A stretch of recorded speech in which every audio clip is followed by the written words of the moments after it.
किसी के हाथ ने किसी लौह पर जो नहीं लिखा, वही एक हरफे गुमा है हम।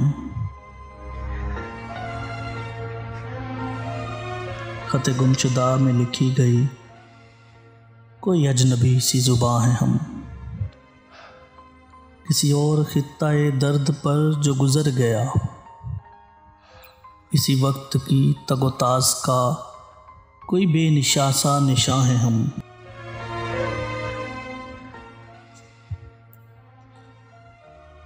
कभी अपने होने के वाह में से निकल के दुनिया को देखिए, तो न खिल सके कि कहाँ हैं हम।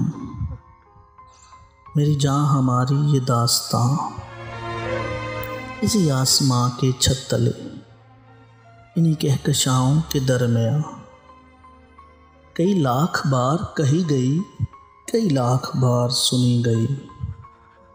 ये हदीस नगमा बेसदा कभी सुर्ख फूलों की तेज़ खुशबुओं में रुक गई, कभी आंसुओं में रवां हुई।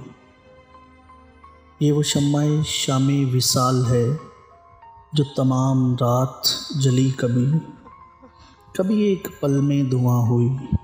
कभी रोशनी का यकीन बनी, कभी तीरगी का गुमा हुई। तू जो हो गया इसे मान ले, तू जो हो गया इसे मान ले।